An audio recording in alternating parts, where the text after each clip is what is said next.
자, 앞부분에서까지는 이제 일반적 조직 설계 방식들을 살펴봤고요. 이번 시간부터는 이제 좀 더 새로운 형태의 조직 설계 방식. 그래서 여기서는 이제 그 가상 조직, 무경계 조직, 그 다음에 규모 축소, 다운사이징 이러한 세 가지를 제시하고 있습니다. 자, 먼저 이제 가상 조직은 뭐 네트워크 조직 또 이제 조립식 조직이라고 할 수 있겠고, 대부분의 사업 기능을 이제 아웃소싱을 해주고 핵심적인 집단, 핵심적인 몇 명만 남아 있는 그러한 형태. 그래서 뭐 완전히 그 가상 조직 버추얼 오거니제이션까지는 아니지만 그 대부분은 이제 그 온라인 그 서로 이제 그 아웃소싱 형태로 남아 있고 그 아웃소싱 형태로 이제 계약을 주는 형태이고, 오직 소수만 핵심 그룹만 남아 있는 그러한 형태를 이제 가상 조직이라고 할 수가 있습니다. 그래서 예를 들면 이제 영화 제작 업체, 그래서 이제 그 핵심적인 뭐 예를 들어서 감독하고 또는 이제 뭐 작가 정도만 남아 있고, 나머지는 다 이제 영화별로 팀을 구성을 하는 거죠. 조직을 꾸려나가는. 그래서 영화별로 이제 개인이나 소규모 회사들과 계속해서 이제 계약을 체결함으로써 그 영화를 제작을 하고, 이제 그 영화가 끝나면은 이제 다시 해체되고 또 다른 영화를 시작할 때 그 작가와 그 감독이 또 이제 그 다시 계약 형태로 아웃소싱을 통한 계약의 형태로 가상 조직을 만드는 거죠. 또는 소프트웨어를 개발할 때도 그 개별 소프트웨어 그 프로젝트마다 이제 그 서로 다른 프리랜서들과 이제 계약을 형성해서 계약을 맺어서 조직을 만들어 나가는 뭐 이러한 형태가 이제 가상 조직이라고 할 수가 있는 거죠. 그래서 이제 가상 조직은 대부분의 시간을 이제 컴퓨터 네트워크를 통해서 그 네트워크를 통제하는데 많은 시간을 사용하고 있고요. 그래서 장점으로서는 이제 혁신적인 아이디어만 가지고도 대기업과 실제로 지속적으로 존재하는 것은 불과 몇 명이지만 대기업과 이제 맞서 경쟁할 수도 있다는 거죠. 그런 아웃소싱 계약 관계로 인해서 좀 더 이제 덩치를 키우고, 그래서 대기업과 경쟁할 수 있겠고, 물리적 공간과 이제 위계 서열 뭐 그 직급들을 많이 없앰으로써 경비를 절감할 수 있고, 그렇죠. 고정비가 이제 적게 들어가겠죠. 그렇지만 가상 조직의 단점으로서는 이제 역할과 책임, 목표가 불분명할 수 있겠고요. 서로 그 목표가 다를 수 있겠죠. 서로 자신들의 어떤 집단의 조직의 이윤을 높이는데 그 높이는 것이 목적이고, 또는 이제 그 역할과 책임이 어떤 불분명하고, 이게 이제 어디까지는 나의 그런 책임이고 어디까지는 이제 상대방이 해야 되는지 그런 역할과 책임이 불분명할 수 있죠. 또한 이제 정보와 지식을 공유하지 않겠죠. 현 프로젝트를 진행하는 데 필요한 것들만 공유를 하고 뭐 그 이상은 하지 않겠죠. 어쨌든 이제 그 프로젝트 끝나면은 헤어져야 될 사람들이기 때문에 정보와 지식 공유가 쉽게 일어나지 않습니다. 그래서 이제 그 표 15-6에 보시면 핵심적인 이제 경영진만 남아 있고 모든 것들을 다 아웃소싱 계약 관계로 유지를 하고 있는 거죠. 그래서 그 연구 개발 관련된 컨설팅 회사, 그다음에 광고 대행사, 판매 대리인, 그다음에 공장, 이러한 것들도 각 제품마다 또는 각 서비스마다 이게 다르게 어떤 계약 관계를 맺음으로써 그때그때 필요한 계약 관계를 통해서 조직을 운영하는 그러한 방식입니다.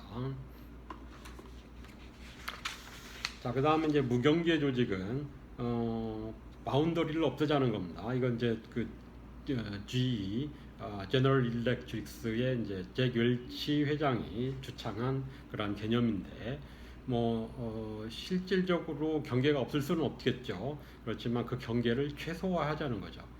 경계가 거의 없을 정도로 최소화함으로써 그 조직을 좀 더 유연하게 만들기 위한, 아주 그 위계상으로 봤을 때는 아주 납작한, 아주 수평적인 그런 구조를 가지게 됩니다.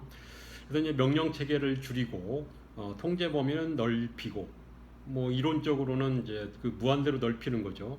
뭐 한 사람이 수억 명의 사람을 통제하는, 경계가 없기 위해서는 또 이제 자율적으로 움직이는 그런 팀들로 기존의 어떤 기능별, 특히나 기능별 부서를 대체하는 그런 방식을 이제 주장을 하는 겁니다. 그래서 이제 교차 위계팀, 그래서 한 팀에 이제 각 위계별로, 그 각 직급별로 그 지위별로, 그렇죠, 직위별로 한 명, 두 명을 이제 차출하는 거죠. 그래서 교차 기능팀은 이제 여러 기능을 가진 사람들을 하나의 팀으로 만드는 것이고, 교차 위계팀은 여러 위계에 있는 사람들을 차출해서 하나의 팀으로 만드는 거죠. 그래서 수직적인 어떤 그 경계를 없애자는 것이고요. 참여적 의사결정을 통해서 이제 그 모든 그 인플로이들이 참여하도록 하는 거죠. 의사결정에 참여하도록 하는 거 이제 수평적이죠. 성과평가도 이제 과거에는 그 상사가 부하 직원들을 일방적으로 그 평가했지만 360도 다면 평가에서는 상사뿐만 아니라 동료들도 참여하고 성과평가에, 또는 이제 부하 직원, 또는 이제 고객들도 성과평가에 참여시킬 수가 있습니다. 그래서 전방위적인 어떤 사람들이 성과평가에 참여하고, 그다음에 이제 지리적 장벽을 허물기 위해서 이제 합작 파트너들을 그 전략적 제휴를 통해서 합작 파트너들을 이제 만들고, 그때 물론 필요에 따라서 파트너들을 만들고, 그럼으로써 경계를 최소로 하자는 그러한 개념입니다. 자, 그 다음에 규모 축소, 다운사이징은 물론 이제 뭐 아주 새로운 형태는 아닙니다. 위에 그 새로운 조직 설계 방식들도 뭐 아주 최근에 나온 것들은 아니고 좀 어느 정도는 시간이 됐죠. 다운사이징도 뭐 한참 한국에서도 사회 문제가 됐었던 그러한 그 방식이기는 하고요. 그래서 이제 규모 축소의 이제 그 목표는 유연하면서 집중화된 조직, 그래서 어떤 방만하고 이익이 별로 남지 않는 어떤 문어발식 확장에 대한 어떤 그 반발로서 규모 축소가 일어나고 있다고 볼 수 있는 거죠. 그래서 좀 더 이제 날렵한 그런 조직을 만들므로써 변화하는 이제 환경에 잘 대처하기 위해서 이러한 다운사이징을 실시합니다. 그래서 이제 방식은 이제 사업부를 매각하고 좀 더 이제 덜 중요한, 아니면 이익이 덜 나는 그런 사업부를 매각하고, 뭐 영업장을 폐쇄한다던가 임직원을 방출, 이제 해고가 되겠죠. 그래서 조직을 좀 더 유연하게 만들려는 그런 노력들인데, 여기에는 이제 많은 논란들이 있었고 사회 문제화 됐었죠. 잔류자들의 조직 몰입도 하락할 수 있다는 겁니다. 우리도 언제든지 잘릴 수 있기 때문에 스트레스와 결근도 증가하고요. 또 핵심 인적 자원도 불안하기 때문에 그 높은 수준의 인적 자본을 가진 사람들도 이제 이탈할 수 있죠. 이직을 할 수 있겠죠. 단기간 인건비는 감소시킬 수 있지만 이제 다른 구조조정을 하지 않게 되면 결국에는 이제 그 이윤과 주가가 떨어질 수 있다는 거죠. 원래 목표는 이런 좀 더 날렵한 그런 조직을 만들므로써 이제 뭐 좀 더 그 수익률, 뭐 이익률도 높이고, 그래서 이제 주가도 높이기 위한, 또는 이윤율을 높이기 위한 그런 목표를 갖고 있었는데, 그 결국에는 이제 그 인건비를 낮추기 위한 그런 수단으로서 사람들 해고만 하고 다른 구조조정은 이루어지지 않는다고 한다면 결국에는 유연하기보다는 이제 병든 조직이 될 수 있다는 겁니다. 그래서 실제로도 이러한 그 현상이 나타났고, 그래서 원래의 그 조직 형태로 다시 회귀한 뭐 그러한 경우도 있었습니다. 그래서 이게 이제 그 단순히 그 사람들을 해고함으로써 인건비를 절감하고자 하는 그런 취지에서 시행이 되면은 이제 큰 문제에 부딪힐 수 있다는 거죠. 그래서 그러한 것들이 실질적인 전반적인 그런 구조조정이 있지 않으면 실패할 가능성도 높은 그런 방식입니다. 자, 그래서 이제 지금까지 여러 가지 그 일반적인 또는 새로운 조직 설계 방식들을 쭉 살펴봤고, 이러한 이제 조직 설계 방식, 조직 구조 방식들을 좀 더 정리하고 정형화하고 좀 더 단순화하면은 두 가지 유형으로 구분할 수 있다는 겁니다. 그래서 기계적 조직, 그 다음에 유기적 조직 형태로서 구분할 수 있다는 것이고요. 물론 이것은 이제 좀 더 극단적인 형태 아니면 정형화된 그러한 형태들이고 다른 일반적인 그러한 현실적인 그러한 그 조직 구조들은 이 사이 어디엔가 이제 좀 더 기계적 조직에 가깝던지 또는 어떤 그 구체적인 현실에 존재하는 그러한 조직 구조는 이제 유기적 조직에 가깝던지 중간 정도인가 뭐 중간 정도인 그런 조직도 있겠죠. 그래서 기계적 조직이냐 아니면 유기적 조직이냐는 좀 더 이제 정형화된 아니면 단순화된 또는 극단적인 그러한 형태들을 의미합니다. 그래서 이제 기계적 모형은 기계처럼 체계화되고 변동성이 별로 없는 그런 조직으로서 이제 관료제 조직이 가장 대표적이죠. 그래서 마치 기계처럼 그렇죠. 부서화되어 있고 특히나 이제 기능별로 부서화되어 있고 공식화되어 있고 공식화 정도가 굉장히 높고 하향적 의사소통, 명령 체계가 발달되어 있고 이제 그 의사결정은 중앙 집중화되어 있고 인플로이들의 의사결정 참여 권한은 제한되어 있고 뭐 이게 이제 전형적인 그런 기계적 구조 또는 이제 대표적으로 관료제 조직 구조에 해당되는 내용들입니다. 그에 비해서 이제 유기적 모형은 이제 상대 뭐죠? 그 완전히 반대편에 있는 그러한 형태의 구조로서 유기체처럼 마치 이제 살아있는 유기체처럼 신진대사도 하면서 외부 환경과 상호작용하고 유연한 그래도 그 조직 내에서 끝나는 것이 아니라 다른 외부의 그러한 조직들과 서로 연계되어 있는 그런 무경계 조직이 대표적인 예가 될 수 있습니다. 내부적으로 수평적 조직이면서 공식화 정도가 굉장히 낮고 뭐 규정이 절차가 엄격하지 않다는 거죠. 그 분권화되어 있어서 의사결정 분권화되어서 일반적 인플로이들도 이제 의사결정에 많이 참여할 수 있는 그러한 형태의 모형입니다. 그래서 그 표 15-7에 보시면은 이제 그 기계적 모형과 유기적 모형에 이제 그 그림이 나와 있고 우리가 그 동안에 뭐 한 10년 전, 20년 전에 주로 봤던 조직을 그려봐라라고 했을 때 대부분이 이제 기계적 모형을 그렸죠. 그렇죠. 저게 체계화되어 있고 좀 더 공식화되어 있는 것, 좀 더 전문화, 좀 더 그 프로페셔널한 것처럼 많이들 생각을 했고 저게 이제 가장 대표적인 그런 조직이라고 생각들을 해왔죠. 물론 이제 요즘에는 많은 비판을 받고 있지만 그래서 기계적 모형 또는 관료제 그런 구조입니다. 그래서 전문화, 업무 세분화가 되어 있고 부서화, 특히 기능별 부서화가 엄격하고요. 명령 체계가 확고하고 통제 범위는 좁고 의사결정은 집중화되어 있고 매우 공식화되어 있는 규정과 절차가 많은 그러한 형태, 전형적인 그런 사다리 그 계층별 위계 구조인 그러한 형태죠. 그에 비해서 이제 유기적 모형은 좀 네트워크 방식의 그래서 지금 이제 4개의 어떤 그 팀이나 부서가 있고 이 서로 간에 서로 이제 그냥 그 연결선, 커뮤니케이션 연결선으로 되어 있죠. 그리고 각 팀별로 구성원들 사이도 수직적이라기보다는 수평적으로 연결되어 있는 그렇죠. 그래서 이제 교차 기능, 교차 위계 팀으로 구성되어 있고요. 정보가 자유롭게 흐르고 통제 범위는 넓고 의사결정은 분권화되어 있고 그래서 해당 그 업무를 담당하고 있는 사람들이 의사결정을 할 수 있는 또는 최소한 그 팀에서 의사결정을 내리는 그런 형태.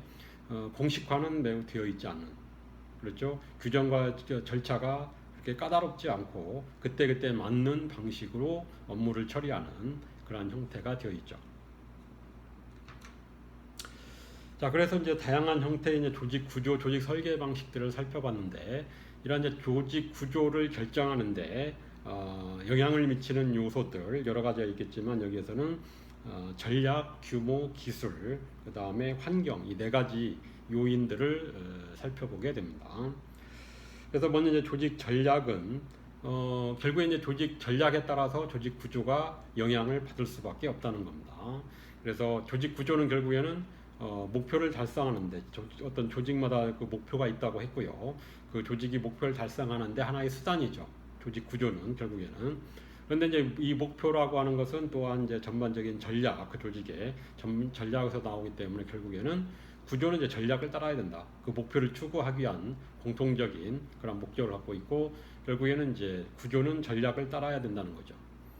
그래서 이제 전략을 그러면 이제 그 다양한 방식으로 구분을 하게 됩니다. 그 조직 전략을 여러 가지로 이제 그 구분해 볼 수 있겠는데, 그 중에 하나로서 여기서 제시한 것은 마일스 앤 스노우, 마일스와 스노우가 제시한 혁신의 정도에 따라서 프로스펙터, 디펜더, 그다음에 애널라이저, 이 세 가지로 전략을 구분했습니다. 그래서 프로스펙터는 이제 그 선도하는, 시장을 선도하기 위해서는 어떻게 해야 됩니까? 혁신적이어야 되겠죠. 지금 여기 나와 있는 혁신 전략, 이노베이션 전략은 이제 프로스펙터들에 해당됩니다. 그 다음에 그 디펜더, 이제 그 방어 전략을 취하는 사람들은 이제 비용 최소화 전략을 취해야 되겠죠. 그래서 방어하기, 그 기존에 있던 안정적인 시장이 있고, 그 시장을 방어하기 위해서는 이제 가격을 낮춤으로써, 가격을 낮추기 위해서는 뭘 해야 됩니까? 이제 생산 원가 비용을 줄여야 되겠죠. 그래서 비용을 최소화함으로써, 비용을 낮춤으로써 가격을 낮추고, 그리고 가격을 기준으로 해서 가격 경쟁을 하는, 기존에 어떤 자신이 갖고 있는 시장을, 안정적인 시장을 이제 가격 경쟁을 통해서 유지하려고 하는 그런 전략. 그다음에 애널라이저는 이제 분석 전략인데, 이제 그 혁신 전략을 취하고 있는 프로스펙터들을 바라보면서 이게 자신들에게 유리하고, 자신들도 이제 그런 전략을 취했을 때 이익을 낼 수 있다라고 하는 분야는 이제 그 프로스펙터를 따라가고, 또 이제 그 안정적인 시장을 갖고 있는, 가격 경쟁을 충분히 할 수 있는 분야에서는 이제 그 디펜더 전략을 취하는 거죠. 그래서 상황을 예의주시하면서 분석했다가 자신들에게 유리한 그 전략을 취하는, 뭐 이런 게 이제 애널라이저, 그래서 이제 모방 전략이라고도 합니다. 그래서 다른 조직들에 의해서 이제 신시장 성장이 어느 정도 증명되었을 때만 진입을 하고, 즉 프로스펙터를 따라가는 거죠. 그렇지 않고서는 그 모방하기보다는 이제 그 기존의 안정적인 시장을 유지하기 위해서 비용 최소화 전략을 취하는 그러한 기업들입니다. 그런 기업, 그 전략을 취하는 그런 기업들이고요. 그래서 이제 표 15-8에 보시면 혁신 전략을 취하고 있는 기업들의 경우에는 이제 유기적 구조가 필요하다는 거죠. 그렇겠죠. 혁신을 위해서, 시장을 선도하기 위해서는 좀 더 그 정형화되어 있으면 안 되겠죠. 좀 더 새로운 것들을 뭐 발명, 개발도 해야 되고, 그래서 느슨한 구조, 전문화는 안 되어 있고, 낮은 상태, 공식화가 안 되어 있고, 이제 분권화되어 있고, 인플로이들이 이제 그 자신들의 인풋을 충분히 자유자재로 재량껏 투입을 해야 되겠죠. 혁신을 위해서는. 그래서 유기적 구조가 적합하고요. 원가 최소화 전략을 취하고 있는 기업들은 이제 기계적 구조가 더 적합하다는 거죠. 그래서 그 원가를 낮추기 위해서는, 비용을 최소화하기 위해서는 엄격한 통제가 이루어져야 되고, 업무 전문화를 통해서 그 효율성을 극대화시켜야 되겠죠. 또 이제 공식화를 많이 해서 규정과 규칙에 딱 표준화된 제품을 생산해야 되겠고, 중앙 집중적으로 의사결정이 이루어지고. 자, 그래서 그 다음에 이제 모방 전략을 취하고 있는 기업들은 이제 둘 다 필요한 거죠. 어떤 분야에 따라서. 그래서 어떤 혁신이 필요한, 새로운 시도가 필요한 경우에는 유기적 구조가 적용할 수 있겠고, 그리고 그 기존의 어떤 그 안정적인 시장을 갖고 있는 그런 부분에 있어서는 기계적 구조, 느슨하면서 엄격한 요소가 이제 그래서 혼합되어 있는 거죠.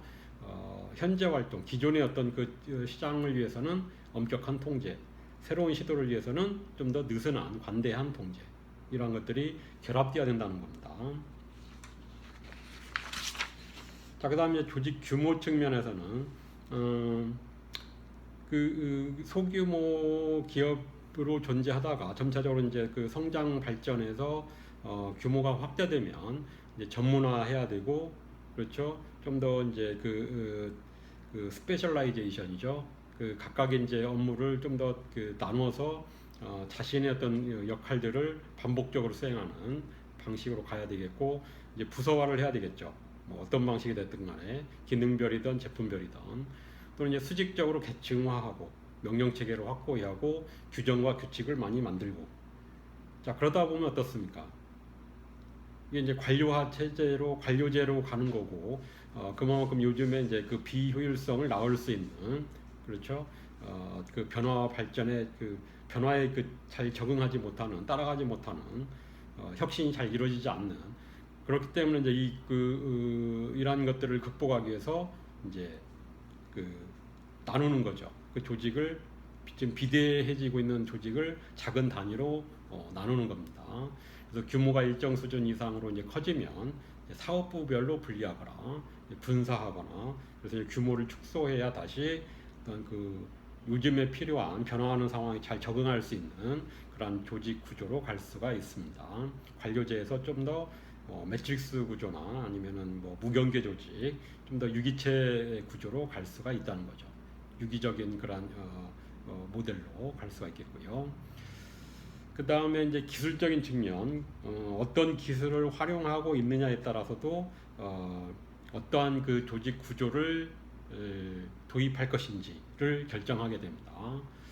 그래서 이제 일상적인 활동을 수행하는 조직, 루틴한 그런 이 업무를 수행하는 조직은 자동화나 표준화된 작업을 많이 하겠고 기계적 구조가 적합하겠죠.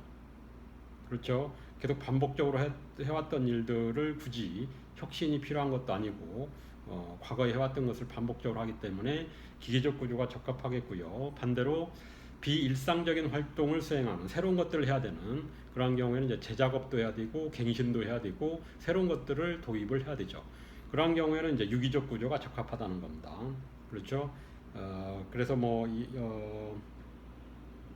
예를 들면 이제 주문 제작이나 뭐 유지 보수나 이런 경우에는 이제 그 루틴한 일들이 아니죠. 새로운 것들을 시도해야 되는 그러한 경우에 있어서는 유기적 구조가 더 적합하다는 겁니다. 자, 그다음 이제 환경도 영향을 미치겠는데, 지금 이제 조직이 그 분석 단위, 그 관점이 어떤 단위이기 때문에 여기에서의 환경은 이제 그 조직 외의 것들이 환경이 되겠죠. 그래서 개인 수준의 오비에서는 이제 개인 자신을 제외한 모든 것들이 환경이지만, 지금 이제 조직 수준의 오비를 다루기 때문에 그 조직을 제외한 나머지가 이제 환경이 되는 거죠.